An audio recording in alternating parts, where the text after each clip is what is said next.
श्री कृष्ण और सुदामा की विस्तृत और रोचक कहानी। पृष्ठभूमि। कृष्ण और सुदामा की दोस्ती का आरंभ बचपन से होता है। दोनों ही ब्राह्मण परिवार से थे और उनकी दोस्ती गहरी और सरल थी।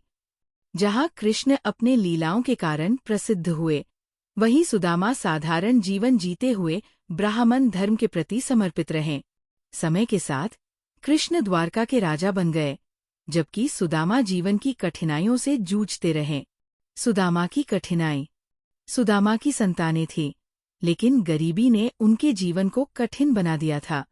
घर में खाने की घातक कमी थी और उनके घर की परिस्थिति बहुत दयनीय थी। एक दिन सुदामा की पत्नी ने कहा, क्यों न तुम अपने बचपन के मित्र श्री कृष्ण के पास जाओ, शायद वह तुम्हारी मदद कर सकते हैं। सुदामा को ये विचार अजीब लगा, लेकिन पत्नी की हिम्मत से उन्होंने ये फैसला किया। चिवड़े का भेंट। सुदामा की पत्नी ने उन्हें एक मुट्ठी चिवड़े दिए और कहा, इनके साथ तुम श्री कृष्ण को अर्पित करो। ये चिवड़े उनके जीवन की वास्तविकता को दर्शाते थे, संतोष और साधारणता। सुदामा ने अपने संकोच को दूर किया और द्वारका के लिए निकल पड़े। द्वारका की यात्रा। सुदामा ने कठिनाई से यात्रा की। रास्ते में कई कठिनाइयां आईं, लेकिन उन्होंने अपने लक्ष्य को नहीं छोड़ा। अंत में वह द्वारका पहुंचे, जहां की शोभा अद्भुत थी। ऊंची ऊंची इमारतें, बाग बगीचे और रत्नों से सजी हुई कला, सब कुछ अति अद्भुत लग रहा था। कृष्ण का स्वागत। जब सुदामा महल के दरवाजे पर पहुंचे, तो पहरेदारों ने उन्हें रोका, लेकिन जब उन्हें पता चला कि ये सुदामा है, तो वे उन्हें भगवान कृष्ण के पास ले गए। कृष्ण ने जब सुदामा को देखा, तो उनके चेहरे पर एक चमक आ गई। उन्होंने सुदामा को गले लगाया। अरे मेरे मित्र, तुम्हारी कैसी याद आई? कृष्ण ने अपनी महल में उन्हें विशेष सम्मान दिया।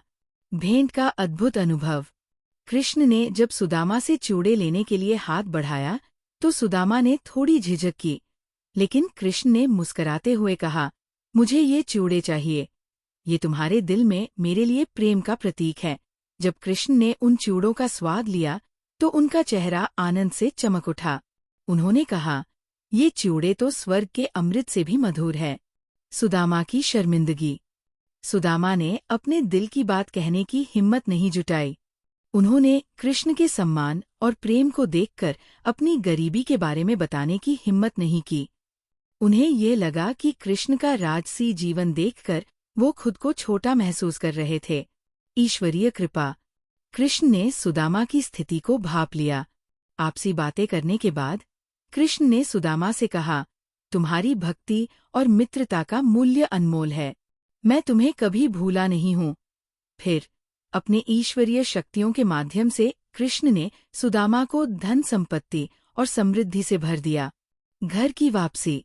सुदामा ने जब घर लौटने का निश्चय किया, तो उन्हें ये चिंता थी कि उनके परिवार का क्या होगा। लेकिन जब वे अपने गांव पहुंचे, तो उन्हें आश्चर्य हुआ। उनका घर अब एक भव्य महल में बदल गया था और उनके बच्चों के चारों ओर खिलौने और मिठाइयाँ थीं। कृष्ण की कृपा का फल। सुदामा ने महसूस किया कि कृष्ण ने उनके जीवन को चमत्कारिक रूप से बदल दिया है। उन्होंने समझा कि सत्य और भक्ति के साथ जीने का फल हमेशा मीठा होता है।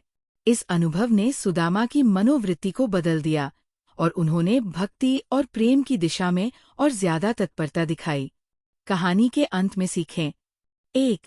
सच्चा मित्र वही है जो कठिन समय में भी आपके साथ खड़ा हो, जैसे कृष्ण ने सुदामा का साथ दिया। 2. भक्ति का महत्व। सच्ची भक्ति और प्रेम हमेशा बिना शर्त होते हैं। कृष्ण ने बताया कि प्रेम में कोई शर्त नहीं होती। 3. धन का असली मूल्य धन और संपत्ति की तुलना में सच्ची मित्रता और प्रेम अधिक महत्वपूर्ण है। 4. ईश्वर की कृपा। जब हम सच्चे दिल से प्रार्थना करते हैं, तो भगवान हमारी सहायता करते हैं। इस प्रकार श्री कृष्ण और सुदामा की यह कहानी न केवल एक दिल को छू लेने वाली मित्रता का प्रदर्शन करती है, बल्कि यह भी बताती है कि भक्ति और प्रेम के द्वारा हम कैसे जीवन में समृद्ध हो सकते हैं। ये घटना भारतीय संस्कृति में एक अमिट छाप छोड़ती है और हमें सिखाती है कि सच्ची मित्रता क्या होती है।